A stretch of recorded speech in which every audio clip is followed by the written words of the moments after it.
वन्दे परमानन्दमाधवम् श्रीमन्मदनगोपालं बृन्दारं सुन्दरम् श्रीदेवं प्रपद्येऽहं दीनग्रहदारकम् वन्दे मुकुन्दमरविन्ददलायताक्षीम् शङ्खदशनं शिशिरोपवेशम् इन्द्रादिदेवगणवन्दितपादपीठम् वृन्दावनालयमहं वसुदेवसूनुम् नवजलधरवर्णं चम्पकेन्दुभासिकरणम् विकसितनलिनास्यं विस्फुरन् मन्दहास्यं कनकरुचिविपुलं चारुवर्हावचूलं कनकनिखिलसारं नौमि गोपीकुमारम् वंशीविभूषितकरान्नवनीरदाभात् पीताम्बरावरुणबिम्बफलाधरोष्ठात् सुन्दरमुखादरविन्दनेत्रात् कृष्णात् परं किमपि तत्त्वमहं न जाने।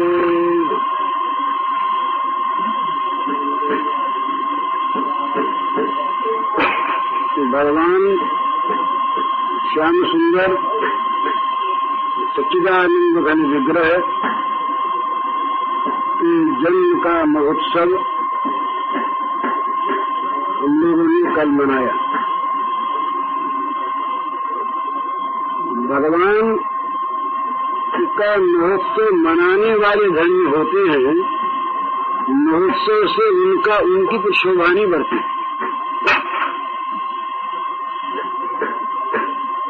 ये बहुत बड़ा सौभाग्य होता है जब मनुष्य के जीवन में भगवान के संबंध को लेकर कोई विचार, कोई क्रिया होती है। इसी में जीवन का साफल्य है।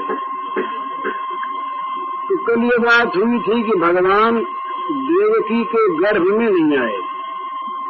देवकी देव रूपी देवक्याम देव रूपिण्याम का यही भाव, परंतु प्रत्यक्ष कहा गया कि भगवान देवकी के गर्भ से जन्म लिया। तो इसका तात्पर्य यही है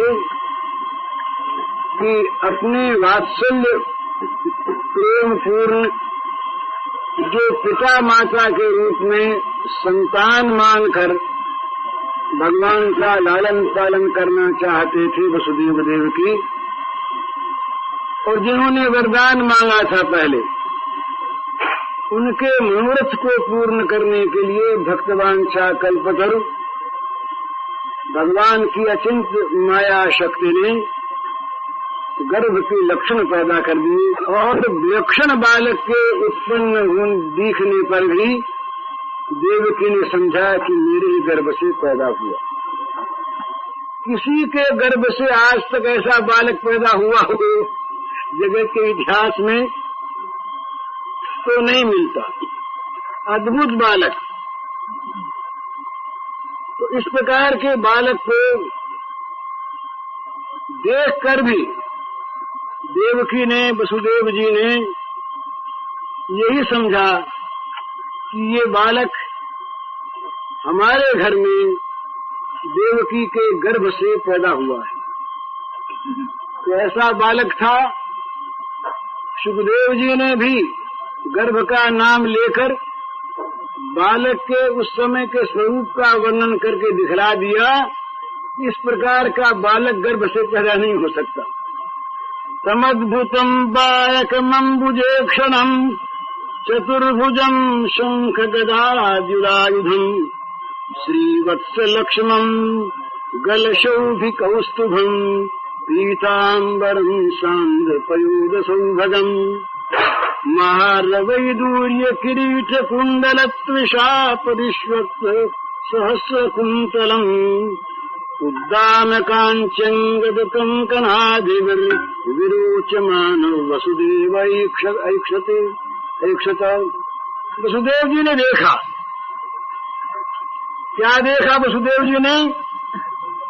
एक सुंदर, बड़ा मनोहर, अद्भुत बालक है, जिसके 4 भुजाएं सुशोभित हैं।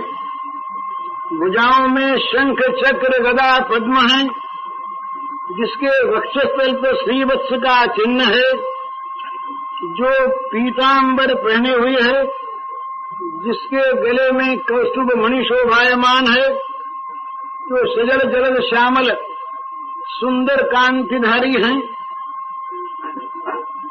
जिनके मुकुट के बीच में वैडूर्य मणि विराजित है, जिसके कुंडल की कांति से उनकी कुटिल अलकावली शोभित हो रही है। बड़ी सुंदर समुज्वल कांची है, अंगद है, कड़े हैं, कंकण आदि हैं, जो तेज पुंज करेवर है। इस प्रकार के बालक को देखा तो ये बात क्या है?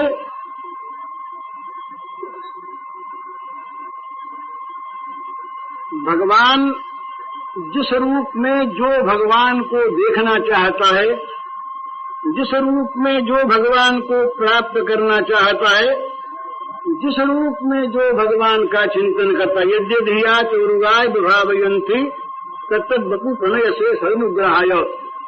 भागवत में ही आया है कि उनके भक्त जिस जिस रूप में उनका चिंतन करते हैं, उसी रूप में भगवान उन्हें दर्शन दिया करते हैं। तो आज वसुदेव जी ने देखा 4 हाथ हैं, हाथों में शंख चक्र गदा पद्म है। इस बालक को, अद्भुत बालक को देखकर वसुदेव जी आश्चर्यचकित हो गए। सोचने लगे कि हम जिन भगवान का निरंतर ध्यान करते हैं पढ़ कर, जो भगवान ध्यान में नहीं आते, क्या वही भगवान ये प्रकट हो गए हैं? सोचा भाई विष्णु पार्षद भी इसी प्रकार के होते हैं। फिर ध्यान में आया कि विष्णु पार्षदों में और सब बात तो होती है, पर कौस्तुभ मणि, ये श्रीवत्स का चिन्ह ये नहीं होता। तो इनकी दृष्टि गई गले की तरफ, वक्षस्थल की तरफ। तो इन्होंने देखा कि वक्षस्थल में दक्षिणावर्त वो स्वर्ण वर्ण जो रोमराजी है, श्रीवत्स का चिन्ह, वो सुशोभित है, और भगवान के गले में कौस्तुभ मणि विराज रही है। ये देखकर उनको निश्चय हो गया कि ये साक्षात भगवान है। इसके बाद उन्होंने भगवान का स्तवन किया। भगवान ने बताया कि हम तुम्हारे पूर्व जन्म में भी पुत्र हो चुके हैं, तुमने फिर पुत्र रूप में हमको चाहा, इसीलिए हम तुम्हारे फिर पुत्र रूप में अवतीर्ण हुए हैं। वसुदेव देवकी का जो प्रेम था ये वात्सल्यमय था, परंतु वात्सल्य के साथ साथ ऐश्वर्य समन्वित था। ऐश्वर्य से मिश्रित इनका वात्सल्य भाव था। आगे आप देखेंगे कि यशोदा मैया और नंद बाबा, गोकुल के सब लोग, उनमें विशुद्ध अनुराग था। उन्हें भगवत्ता का बोध नहीं हुआ, उन्होंने स्तुति प्रार्थना नहीं की, उन्होंने हाथ नहीं जोड़े, उन्होंने किसी प्रकार से उनकी अभ्यर्थना नहीं की, सम्मान नहीं किया। अपने बच्चे को जिस प्रकार से कभी खींच कर कभी रीझ कर जैसे माता पिता पालते हैं, उसी प्रकार उन्होंने पाला। तो इनका था ऐश्वर्य ज्ञान मिश्रित वात्सल्य भाव। इसलिए इन्होंने भगवान को भगवान के रूप में देखा, स्तवन किया, प्रार्थना की और फिर ये कहा कि महाराज आप छोटे से बच्चे बन जाइए। बस भगवान छोटे से बच्चे बन गए। अब वो शुद्ध माधुर्य मूर्ति जब भगवान के सामने आई तो ऐश्वर्य ज्ञान लुप्त हो गया। वो जो देवकी के मन में और वसुदेव के मन में था, चतुर्भुज भगवान को देखकर जो ऐश्वर्य का भाव, वो भगवान मधुर मधुर ये शिशु की हंसी देखकर, छोटे से बच्चे और मुख पर मुस्कान, इसे देख करके ऐश्वर्य ज्ञान दूर हो गया। वात्सल्य का प्रेम सिंधु उछल पड़ा। उन्होंने जल्दी जल्दी उठा लिया गोद में। अब तक तो सामने हाथ जोड़े खड़े थे, गोद में उठा लिया, मस्तक सूंघने लगे। अब उनके मन में जहां वात्सल्य भाव आया, बच्चा, अब भय आ गया। अरे कहीं कंस को पता लग गया तो वो आकर के अभी मार डालेगा। तो अब वो पुत्र की जीवन रक्षा के लिए व्यग्र हो गए। वात्सल्य भाव आ गया ना। तो वसुदेव ने सोचा कि भाई क्या करें, तो मन में आया, वो योग माया की प्रेरणा हुई, आदेश हुआ कि बस जल्दी से भगवान को गोकुल पहुंचा दिया जाए। निंदालय में देवकी से कहा, देवकी का हृदय तो फटने लगा। पर माँ ने सोचा कि कहीं कंस आ गया तो अनर्थ ही हो जाएगा। उसकी अपेक्षा बड़ा अच्छा है कि नंद बाबा के घर सुरक्षित बच्चा पहुंच जाए, वहाँ आराम से रहेगा, फिर देखा जाएगा। तो देवकी ने सैकड़ों बार मुख देखा, मुख चुंबन किया, सिर सूंघा। रात्रि का तीसरा पहर था। प्राणों से भी अधिक प्रिय शिशु था वसुदेव देवकी के लिए, परंतु मन में आया ले चलना है, अब भगवान को ले चलना है, भगवान को हृदय पर धारण करके ले चलना है, भगवान की लीला धाम में पहुंचना है। ये जगत का कारागार वहीं तक है महाराज। ये घर का कैद खाना वहीं तक, जहां तक मनुष्य भगवान का नहीं बनना चाहता। ये स्तुति में कहा ब्रह्मा ने, तावद रागादस्तेनः तावत् कारागृहं गृहं तावन् मोहमृ निगरो यावत् कृष्ण न ते जनाः। हे श्री कृष्ण श्याम सुंदर, जब तक तुम्हारे नहीं हो जाते हम, तभी तक राग द्वेष रूपी चोर हमारे पीछे लगे रहते हैं, तभी तक घर हमारे लिए कैद खाना बना रहता है, और तभी तक मोह की बेड़ियां हमारे पैरों में पड़ी रहती हैं।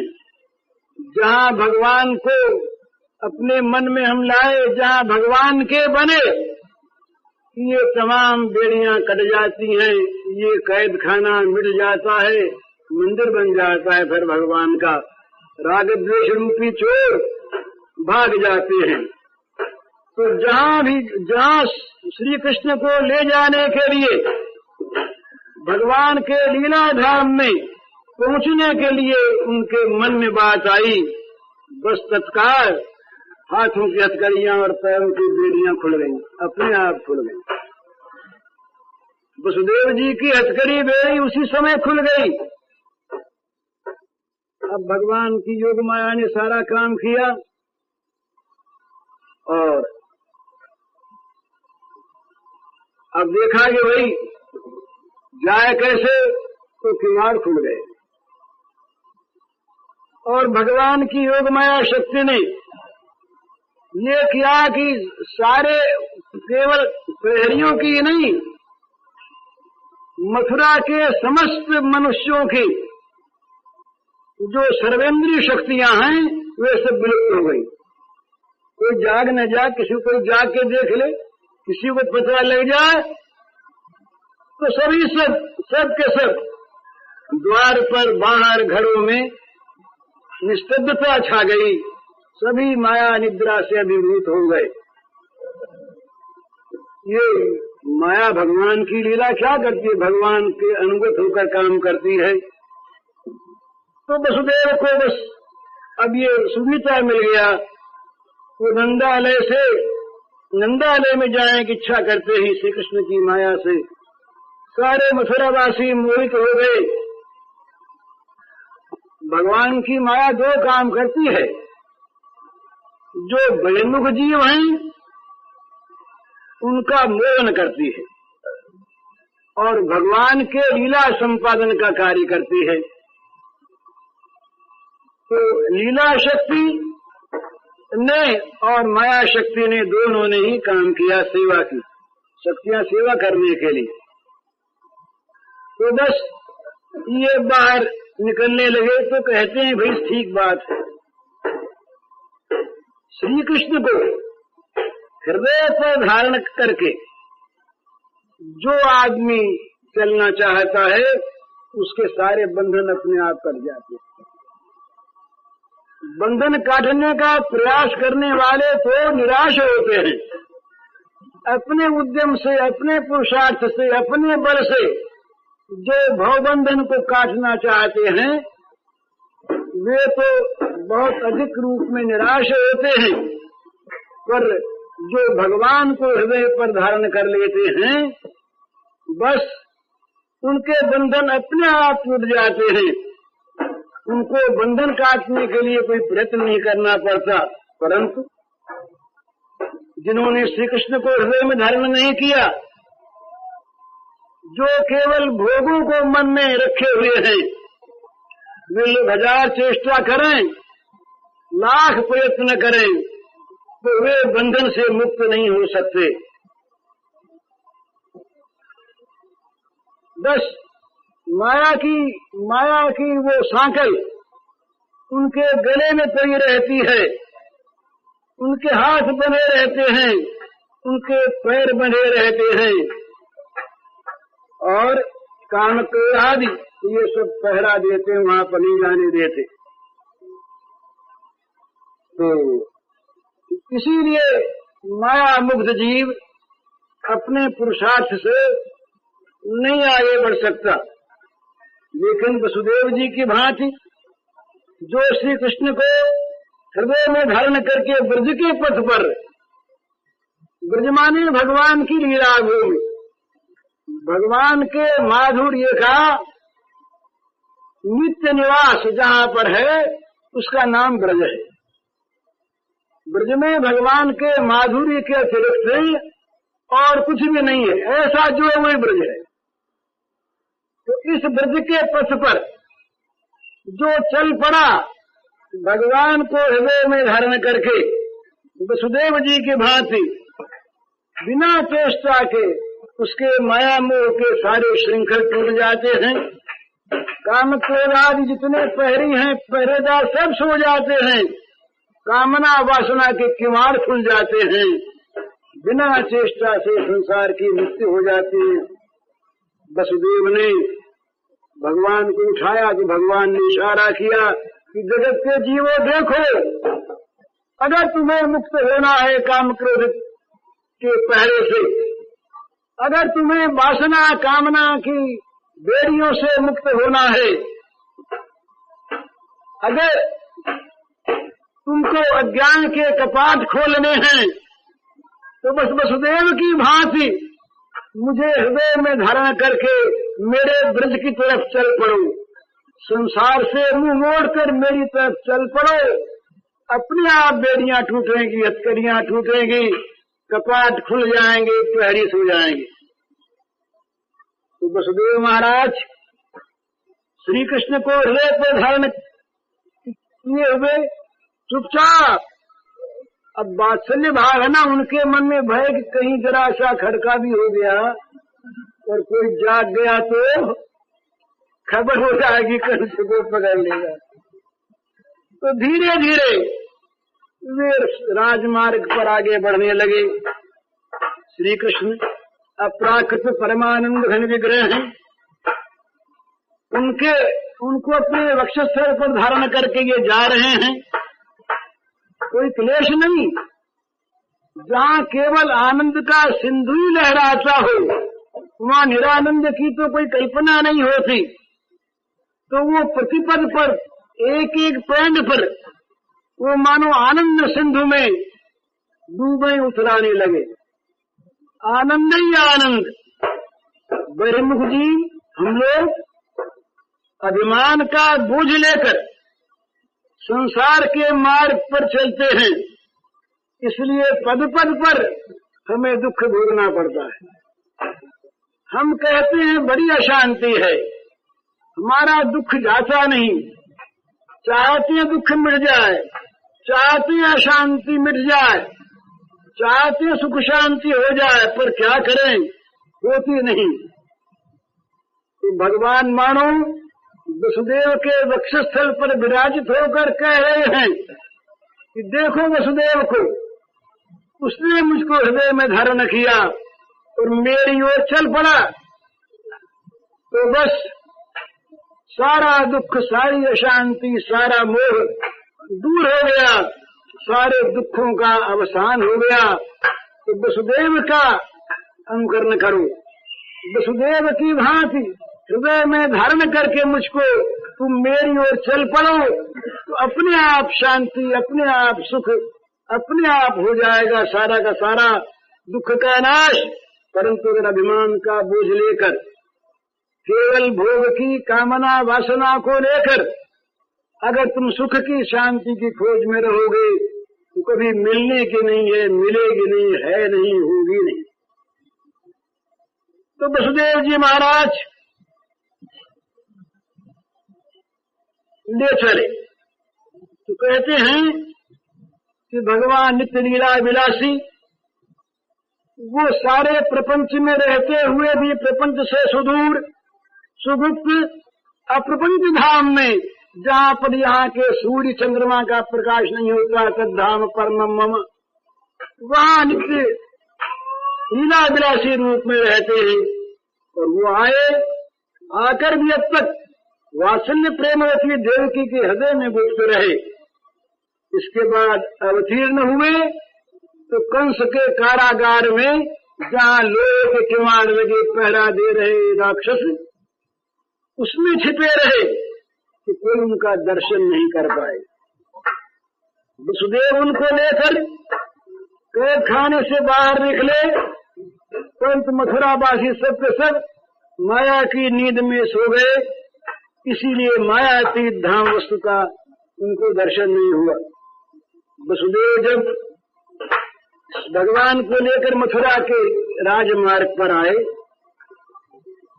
देवता में सब बड़ी प्रतीक्षा में थे ना, गर्भस्तुति कर गए थे और एक एक पल देख रहे थे कब प्रकट होते हैं, कब प्रकट होते हैं।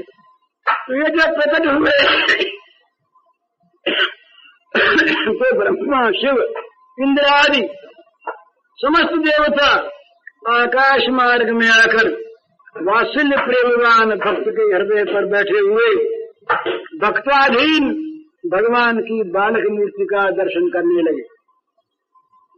अब वो भगवान की शैशव माधुरी क्या कहने, मुक्ति मुक्ति सिद्धि ऐश्वर्य गान तत्वानुसंधान कितना ही किसी के मन में रहे, इस माधुरी मूर्ति को देखकर वो सारे बह जाते हैं और मन में आता है यही मूर्ति हमारी गोद में आ जाए। तो इंद्रादि देवता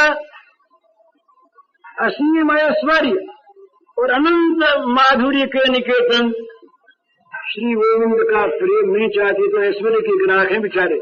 देवता जो हैं ये ऐश्वर्य के ही ग्राहक हैं, तो अपने भावानुसार वो भगवान को भी देखते हैं।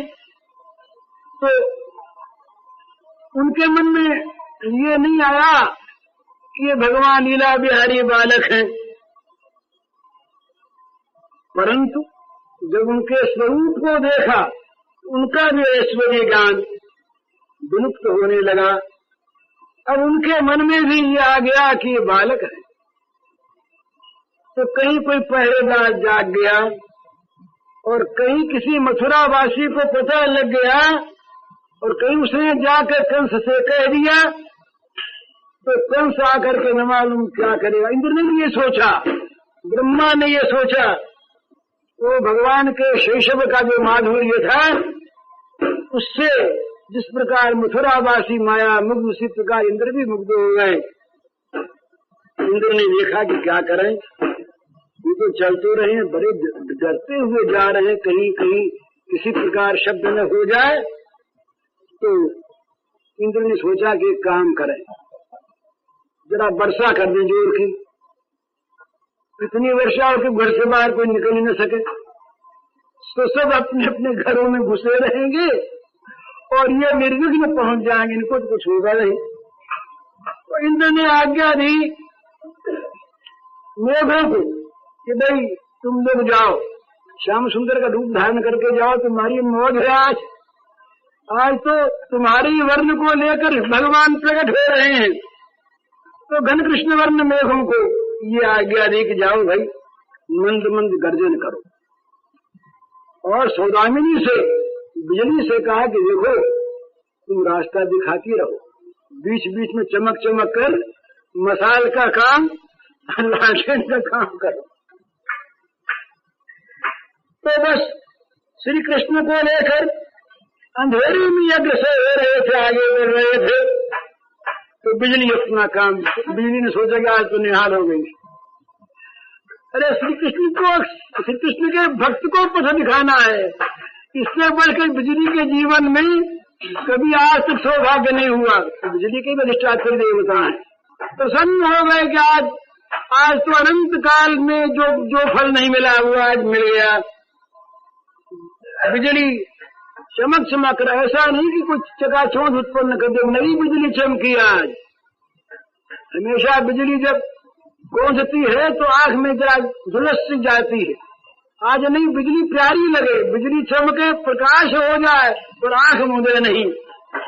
तो बिजली बीच बीच में चमक चमक कर और वसुदेव जी को पथ दिखाने लगी। और जहां भी देखेंगे यहाँ पर कुछ बस्ती है, घर है, वहीं पर जोर से वर्षा। जहाँ घर नहीं वहां तो वर्षा बंद हो जाए। तो जहाँ देखेंगे आदमी कोई जाग जाएंगे तो कोई बाहर निकल जाए तो वहां घोर वर्षा आरंभ हो जाए। तो इस प्रकार से वर्षा होने लगी। तो शेष जी ने देखा, पहले से ही देख लिया कि भाई भीग जाएंगे श्याम सुंदर, तो छाया करो। ये जो संकर्षण है ये चतुर्व्यूह में भगवान की दूसरी मूर्ति है, और इनका जो दास्य भाव है वो अनादि सिद्ध है। ये हमेशा ही भगवान का दासत्व का पत्ता दिखाए हुए हैं। ये विविध रूपों में शय्यासन परिधान पादुका छत्र चामरैहि किम न भूस्तस्य कृष्णस्य मूर्ते भेदस्य मूर्तिषु। कभी ये भगवान की सेज बन जाते हैं, बिछौना बन जाते हैं, कभी आसन बन जाते हैं, कभी कपड़े बन जाते हैं, कभी पादुका बन जाते हैं, कभी छत्र बन जाते हैं, और कभी चंवर बन करके ढूंढने लगते हैं, यूं हिलने लगते हैं। तो यह निरंतर अखिल सामर्थ्य मूर्ति श्याम सुंदर की सेवा में लगे रहने वाले शेष भगवान ने देखा कि मौका आज बड़ा सुंदर, तो अपने फणों को फैला लिया ऊपर आकर। अब वर्षा कितनी वर्ष शेष के फणों को भेद करके एक बूंद अभी अंदर जाए, ये तो संभावना नहीं। तो ये अपना फणों को फैलाए साथ साथ चलने लगे। वसुदेव जी को ये पता नहीं कि शेष चल रहे हैं। सोचा कि इनको पता लग जाएगा तो इनको डर जाएंगे कि बच्चे पर सांप कहां से आ गया। तो इनको पता नहीं लगने दिया वसुदेव जी को, और धीरे धीरे चलने लगे। बिजली मार्ग बताने लगी, लेकिन वर्षा तो नहीं, लेकिन दूर से अंधेरा तो दिखा ना, बादल दिखे। तो मन ही मन में आया कि भाई बादल बस रहे हैं, क्या करें। तो कुछ भी हो, यमुना के निकट पहुंचे। अब वो बड़ी मूसलधार तो वर्षा हुई, तो यमुना ने अपने कलेवर को बढ़ाया। बढ़ गई यमुना जी। यमुना जी ने पहले सोचा कि आज तो पहले आनंद में नाचो, तो उनके पहुंचने के पहले पहले तो वो उत्ताल तरंगों से लगी नाचने, बड़े जोर जोर के वो तरंग उठने लगे। और भाई जो भगवान को सचमुच पाना चाहता है ना, उसका हृदय व्याकुल हो जाता है। हमारे हृदय में जब तक भगवान को प्राप्त करने के लिए व्याकुलता नहीं आती, हमारा हृदय जब तक भगवान को प्राप्त करने के लिए विकल नहीं हो उठता, तब तक भगवान नहीं मिलते। तो यमुना ने देखा कि अब तो देर हो रही है, आ तो रही है, तो देर सहन नहीं हुई, तो झटपट श्री कृष्ण के दर्शन हो जाएं। इस व्याकुलता ने क्या किया, यमुना के वक्षस्थल में वो घूर्णावर्त भंवर पैदा कर दिए। हृदय व्याकुल हो गया ना, हृदय में भंवर पैदा हो गए, जहां तहां भंवर। कोई पानी बढ़ने से भंवर पैदा होते हैं ना, पानी बढ़ा, इसलिए यमुना ने नाच कर आनंद प्रकट किया।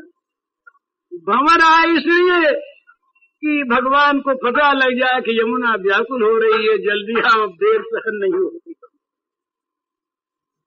और यमुना ने तीसरा काम और किया, बढ़ी ना, तो बढ़ करके जो जमीन थी किनारे की, उस सबको डुबोने लगी अपने अंदर, पानी अंदर बाहर आने लगा।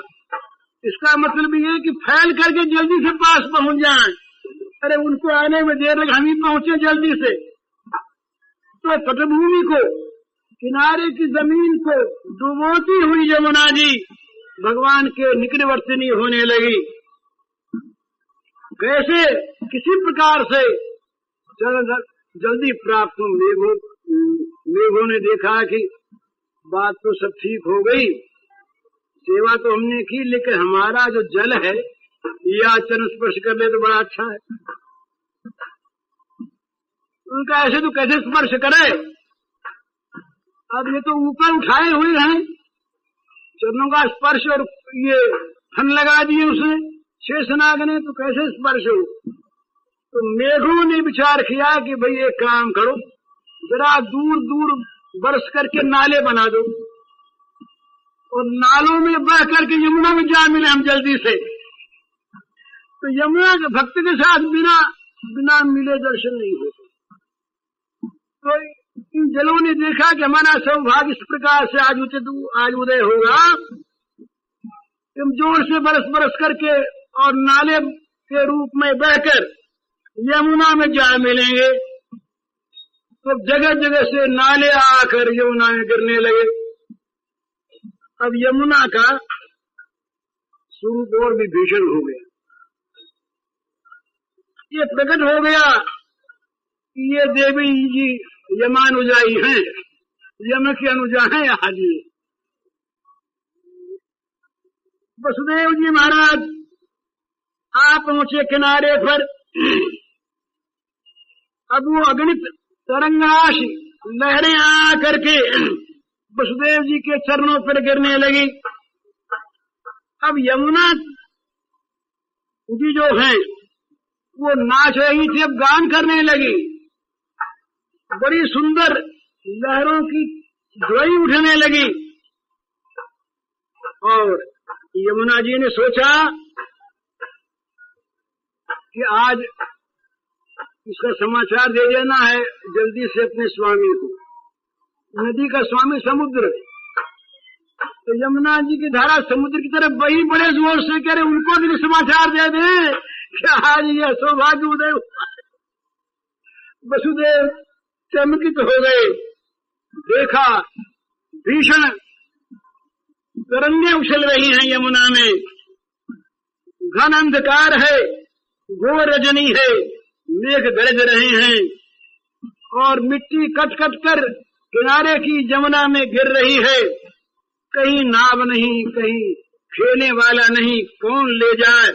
भीषण नदी, नाविक नहीं, बालक को लेकर के तैर करके जाए, ये भी संभव नहीं।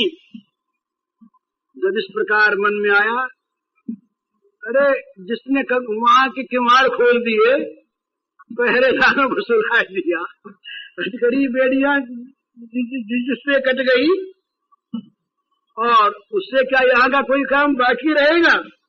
पर ये वात्सल्य प्रेम है ना। अब बोले कहीं ये जमुना का जल बढ़ गया और ज्यादा। एक जगह तो आया है कि जब देखा भगवान ने कि यमुना जी तो बड़ी आ रही है पर पाती नहीं है, तो स्वयं उछल के कूद पड़े यमुना में। गिर गया बच्चा।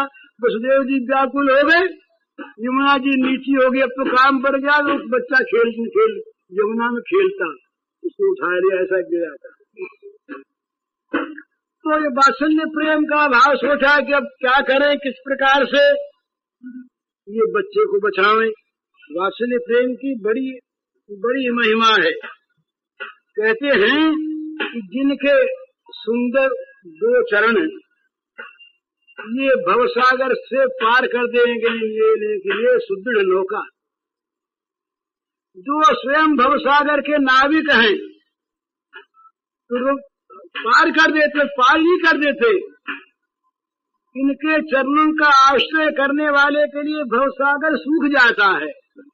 नाम लेत भव सिंधु सुखाई, ये भगवान उनकी गोद में है। परंतु भगवान गोद में होते हुए भी भगवत्ता भगवान की समय डूब गई ना वात्सल्य सागर में। वो देख रहे हैं ये मेरा सुपुत्र है, तो इसी चिंता में तो क्या किया, बोले उठा करके यहाँ से यहाँ था, उठा के थोड़ा ऊंचा किया, यहाँ कंधे पर बैठाया, कंधे पर ले लिया श्री कृष्ण को। यमुना और ऊंची हो गई तो सिर पर ले लिया, सिर पर लिया। अब सिर तक यमुना जी पहुंच गई। अब तो महाराज सामने देखे, इधर भंवर इधर भंवर इधर भंवर। यमुना अपनी व्याकुलता प्रकट कर रही है, अगर जल्दी से पैर छुआओ ना, नहीं कैसे शांत हो। तो भगवान ने चुपके से पैर निकालने का उपक्रम किया। तो जहां भगवान का जरा सा पैर निकला, यमुना ने उछल करके छू लिया पैर। बस इतने में आगे पैर बढ़ाया उन्होंने, तो देखा कि पैर ये जल तो घुटने तो क्या गया, ये क्या हो गया भाई। अब तक तो सिर से ऊंचा जल जा रहा था और अगले ही पैर में ये घुटने तक जल हो गया। क्या आश्चर्य हो गया, समझे नहीं। वसुदेव ने सोचा कि ये कोई बात नहीं, अरे मेरा ये भ्रम था, ऐसा ही कोई तरंग से ऊंचा जल आ गया होगा। जल बड़ा थोड़ा ही है, ये तो ऊंचा जल कोई लहर जोड़ की आई तो यहाँ तक आ गया। मैंने समझा जमुना बढ़ गई। उस समय ऐसा था कि इधर भी उतरी उधर भी उतरी, अब उसको भूल गए। तो श्री कृष्ण के चरणों के स्पर्श की आशा से जो जमुना उत्ताल तरंगों से नृत्य कर रही थी और बढ़ी चली जा रही थी, भगवान का चरण स्पर्श पाते ही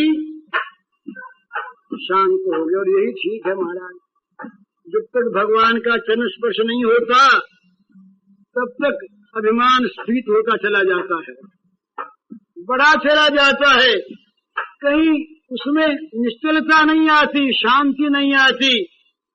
वो तो तरंगों की भांति उछलता है जीवन। निश्चित विभ्रांता मोहजाल समावृता। लेकिन जब भगवान के चरणों का स्पर्श हो गया तो तरंगे थम गईं। वो स्रोत का जो आवेग था अवरुद्ध हो गया। यमुना शांत हो गई, निश्चल हो गई, निस्तरंग हो गई। यमुना का अगाध अतल तल वो दिखने लगा। वसुदेव जी बड़े मजे में आगे आगे बढ़ने लगे। तो कहते हैं भाई यमुना जी गंभीर तो बहुत थी, पर यमुना जी ने देखा कि अब की तो भगवान के लिए कुछ विशेष सेवा करनी है। त्रेता में राम ने समुद्र पर पुल बांधा था, रामावतार में भगवान ने सीता के उद्धार के लिए जा रहे थे। बीच में आ गया समुद्र, तो नदीपति ने अपने वक्षस्थल को दिया कि भाई हमारी छाती पर तुम पुल बांधो। अपनी छाती पर पुल बंधवाया और उस पार जाने के लिए मार्ग दे दिया। यमुना नदी ने सोचा कि हम भी तो समुद्र के ही घर वाली हैं, तो आज श्री कृष्ण को तो वहां तो राम को खुद पार होना था, तो आज तो श्री कृष्ण को लेकर ये भक्त जा रहे हैं और भक्त ब्रज में जाना चाहते हैं। तो यमुना ने सोचा कि आज पुल नहीं बनने दे रहा है। अरे पुल बन के जाए तब तो फिर ये हमने भक्त की क्या सेवा की, पुल नहीं बनाना है। तो क्या किया कि अंदर की जमीन को ऊंचा कर दिया। जो पहले की जमीन थी ना वही ऊंची होकर के पुल बन गई। तो कहते हैं कि भाई बात ठीक है, जो भगवान के भक्त हैं उनको पार होने के लिए उन्हें पुल बनाना पड़ता। हनुमान जी तो राम जी तो नहीं पार हो सके, पर हनुमान जी पार हो गए, बिना पुल के गए वो हनुमान जी। तो जब पुल बंध रहा था राम जी का, तो नल नील बड़े ये इंजीनियर थे, बड़े भारी, ये सब जोड़ जोड़ कर ऐसा वर्णन आता। पर भक्तों ने देखा दूसरी चीज, वो राम नाम लिखते और डाल से तैर जाते। तो आगे भगवान राम से कहा कि महाराज बड़ा चमत्कार हो रहा है, आपके राम नाम को लिख करके डालते हैं पत्थर, और पत्थर जमीन उसमें डूबते नहीं पानी में। पत्थर तो डूब ही जाता, पत्थर डूबते नहीं। वो भी ऐसी बात, हमने तो चमत्कार कभी देखा नहीं होगा। राम जी बोले अगर हम भी देखें, तो खुद गए जा करके उठाया एक पत्थर को, उस पर रह लिखा और डाल या डूब गया। बोले तो डूब गया ना। अरे बोले महाराज जिसको आप हाथ से छोड़ दें वो तो डूबेगा ही बेचारा, वो तो डूबेगा ही, वो तरेगा कैसे? आपका नाम तार देता है, तो जिसको आप छोड़ देते हैं वो बेचारा तो डूबता है।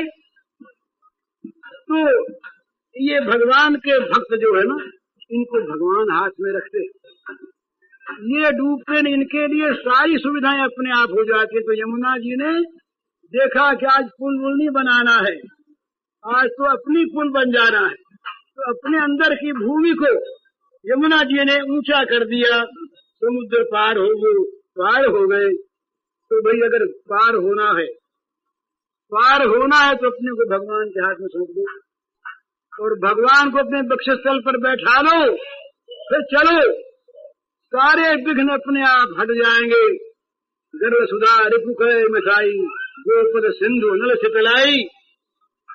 तो कहते हैं यमुनाम चाच गंभीराम नाना वर्त शताकुलाम वसुदेव वहन विष्णु जानु मातु भाम। बड़ी गंभीर यमुना थी, बड़ा गहरा पानी था, बड़े बड़े उसमें आवर्त भंवर पड़ रहे थे, पर वसुदेव जी पार हो गए घुटने तक पानी में ही। तो भगवान को लेकर के पार हो गए। पर अब नंदगांव में तो पहुंच तो गए, पर अब जाए कैसे, अंधेरा। और नंद बाबा के कई महल थे, कौन से महल में भगवान का आविर्भाव होगा, माता जी कहाँ सो रही है, क्या पता इनको। तो रास्ता कौन बतावे? अर्धरात, ये तीसरी पहर रात की अंधेरी रात, कहीं आदमी दिखे नहीं। तो अब देखा भाई क्या करें। तो भगवान को लिए हुए जा रहे थे, तो यमुना जी ने पीछे से ध्वनि के, बड़ी शांत यमुना जी बोली, मधुर बोले वसुदेव तुम जाओ। भगवान की ओर चलने वाला कभी मार्ग भ्रष्ट नहीं होता, कहीं बीच में भगवान जब अभिमान को ले लेता है तब तो गिर जाता है। बीच में अभिमान को ले लिया कि मैं ज्ञानी हो गया, भक्त हो गया, तब तो गिर जाता है। और नहीं तो कभी मार्ग से गिरता नहीं, तुम जिधर जाओगे वही मार्ग बन जाएगा। ये दिखना नहीं पड़ेगा मार्ग, तुम्हारे पैर जिधर चलेंगे वही भगवान का मार्ग, वही तुम्हें भगवान को ले जाएगा। तुम्हें खोजना नहीं पड़ेगा मार्ग। अरे जिसने श्री कृष्ण को हृदय में धारण कर लिया वो क्या मार्ग खोजेगा? वो जाएगा वही मार्ग, वो बोलेगा वही शास्त्र, वो करेगा वही लीला। तो तुम तो धन्य हो आज। तो वसुदेव जी को वास्तव में दिशा का ज्ञान है नहीं, बस वो तो श्री कृष्ण को गोद में लिए जा रहे हैं। वहां देखा तो गोकुल में भी सब सो रहे। यहाँ तो योग माया स्वयं आई है ना, वहां तो योग माया तो स्वयं प्रकट हो गई योग माया नंदालय में। तो सब के सब सो रहे। यशोदा मैया को भी नींद आ गई। रात को तो सबको होश था कि शायद आज बच्चा होने वाला और पुत्र ही तो होगा। सब ब्रजवासियों को पूरा ये पता कि पुत्र होगा, इसमें कोई संदेह नहीं। परंतु रात्रि जब आई तो सब के सब सो गए। तो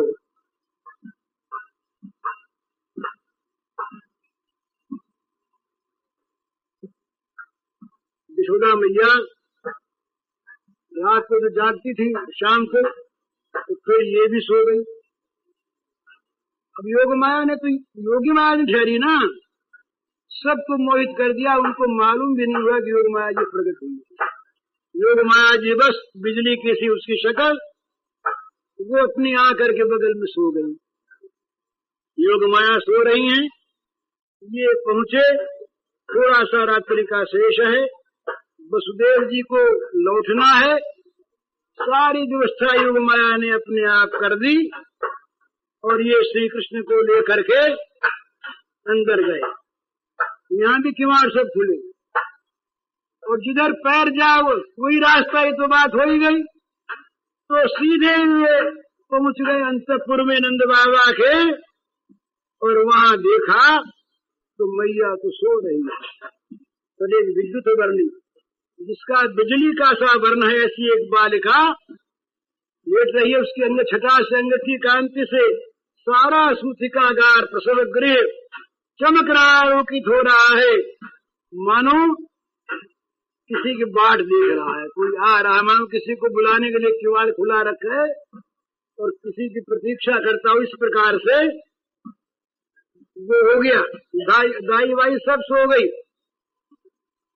अब वो यशोदा मैया के पास गए, जाकर के धीरे से श्याम सुंदर को सुलाए दिया और योग माया जी को उठाया। अभी तो सब गाढ़ निद्रा में है और ये भगवान को छोड़ आए तो फिर किवाड़ ढक गए। जो भगवान को छोड़ दे तो उसके किवाड़ ढके जाएंगे। फिर बेड़ी पड़ गई, फिर हथकड़ी पड़ गई, फिर पहरेदार जाग गए, फिर वो लोह के किवाड़ लग गए, सांकल वाकल सब बंद हो गई। यहाँ की तो कथा यहीं पर छोड़ दें। उधर क्या हुआ? नंदत्वात्मज उत्पन्न, नंद बाबा के यहाँ भी पैदा हुए, ऐसा कहते हैं भक्त लोग। एक भगवान नंद बाबा के यहाँ भी जन्मे और एक यहाँ भी जन्मे। ये जब वहां गए तो दोनों एक में मिल गए, और जब वहां से लौटे ना ये लेकर अक्रूर जी, तो ऐश्वर्य वाले थे वो तो लौट आए, और जो माधुर्य वाले थे वो वहीं गोकुल में रह गए। वृंदावनम परित्यज्य पादलेखम न गच्छति। इस प्रकार से तो नंद बाबा के यहाँ अब थोड़ी देर के बाद यशोदा मैया की आंख खुली। वो जब ले गए तब माया जी की आंख खुली, भगवान जी थे। एक तो बात है, भगवान तुम्हारे बगल में सोई है, वो तो लिपटे हुए हैं निरंतर, पर माया है ना, इसलिए दिखते नहीं, आंख खुलती नहीं। माया आपको वसुदेव ले गए, माया हटी, आंख खुली तो अरे ये तो देखो ना कैसा सुंदर बालक सोया हुआ है। मैया उसे देख करके और अत्यंत प्रसन्न हो गई। अब तो सब दासियां भी जाग गई। दाइयों तो आज क्या आई हुई थी, पर अब तक तो जागी वागी थी नहीं। अब दाइयों सोचा कि अपने तो काम करना है, बोलेंगे बुला यू बुलाओ, उसको बुलाओ, वो बुलाओ, ये नाल काटना है और वो करना है, ये करना। अब सब हल्ला मच गया तमाम ब्रज में। वो वहां पर एक प्रकार का आनंद का उत्सव आरंभ हो गया। तो अब वहां पर नंद बाबा आए। नंद बाबा ने आकर के और भगवान को देखा, बड़े प्रसन्न हुए। तो आज वो नंद भवन भगवान के आगमन से आनंद से परिपूर्ण हो गया। भगवान के स्वरूपानंद के साथ नंद यशोदा का वात्सल्य प्रेम मिल गया और एक प्रकार की आनंद की बाढ़ आ गई और उसने ब्रज के सारे गांवों को, पल्लियों को, सारे छोटे गांवों को, सबको आनंद से बहा दिया। आज ये बच्चा तो हुआ नंद बाबा के और सभी ब्रजवासियों को दिखे हमारे बच्चा हुआ है, हमारे घर में हुआ है। तो सबके घरों में वैसा ही आनंद, सब धन बांटने लगे, सब लुटाने लगे अपना अपना। अरे अपने ही तो हुआ है। अब गान करने वाले आ गए, सूत आ गए, माघद आ गए, बंदी आ गए और तमाम गान होने लगा, तमाम बड़ा सुंदर सुंदर। अब वहां पर नंद बाबा ने दान किया, बड़ा भारी दान किया। कोई कुछ भी ले जाए नंद बाबा के लिए तो कोई बात ही नहीं। उत्सव होने लगा, बाजे बजने लगे, बधाइयां बटने लगी चारों तरफ, सब तरफ। मनो सारे के सारे मूर्तिमान हो, जितने उत्सव हैं, जितने आनंद के कारण हैं, सब यहाँ पर मूर्तिमान होकर के प्रकट हो गए। अपने को आज सौभाग्यशाली बनाने के लिए वो सब के सब अपने को भूल करके भगवान में वो लग गए। दो तरह से भगवान मिलते हैं, एक अपने को जो भूल जाता है उसको भगवान मिलते हैं, और एक जो भगवान को भुला देता है अपने प्रेम से, उसको भगवान मिलते हैं। दोनों ही तरह से भगवान तैयार है। यहाँ दोनों ही बातें हुई, भगवान भी भूले और ये भक्त भी भूले। भगवान न भूले तो बच्चे कैसे बने, और ये न भूले तो बच्चे कैसे माने। और ये भूल बड़ी सौभाग्यदायिनी भूल, ये भूल जिसको होती है उस भूल वाले की भूल को ब्रह्मा विचारते हैं, ऐसी भूल हमारी भी हो जाए। नंदरानी इसको एक दिन किसी ने आके कह दिया, ऐसे ही कोई पंडित आया था कोई एक दिन, बोले तुम क्या कह रही हो, ज्ञान मान प्राप्त करो। बोले क्या होगा ज्ञान प्राप्त करने पर? बोले ये होगा कि ये तुम जिनको गोद में लिए हुए हो ये अपना जाएंगे बैकुंठ में, तुमको भी ले जाएंगे। बोले ऐसे ज्ञान में ज्यादा आग लग जाए, हमें तो ये अज्ञान ही भला जिनको गोद में रखे है इनको गोद से हटा दे, वो ज्ञान हमें उचित नहीं, हमें तो अज्ञान अच्छा। तो नंद बाबा के यहाँ आनंद छा गया। अब रात गया था ना, अब वहाँ जब आनंद आता है ना महाराज, तब ये अंदर का एक उच्छ्वास होता, नशे नाचती, नकली नाच में नशे नहीं नाचती। तो वहाँ पर बड़े बूढ़े सब के सब नाचने लगे। इन्होंने देखा देवता होने की मौका है ना आज, तो यहाँ कौन देखता कौन नाचता है आज। तो ये सब ग्वालों का वेश धर धर करके सब के सब शिव ब्रह्मा इंद्र सारे के सारे आ गए। शिव नाचे, ब्रह्मा नाचे और नाचे इंद्र, गोकुल में ग्वाले नाचे पाकर के गोविंद। इस प्रकार नंद के मंदिर में आनंद का स्रोत बह चला। सब के सब वो दही दूध ले करके हल्दी मिलाई हुई, तो केसर वेसर तो अब चली नकली,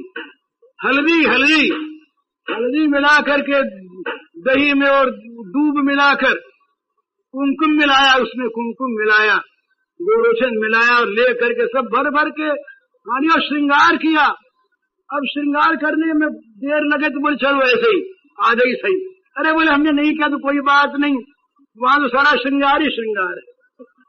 सब चल पड़े ब्रज की ओर और वो वहाँ दधी करदम का उत्सव हुआ। अब दधी करदम का उत्सव यहाँ होने की बात है, नकल करते हैं हम लोग। न हम नंद बाबा के भावों के हैं न ब्रजवासियों के, नकल है हमारी। भगवान कृपा करे। बोल श्री नंद लाला की जय।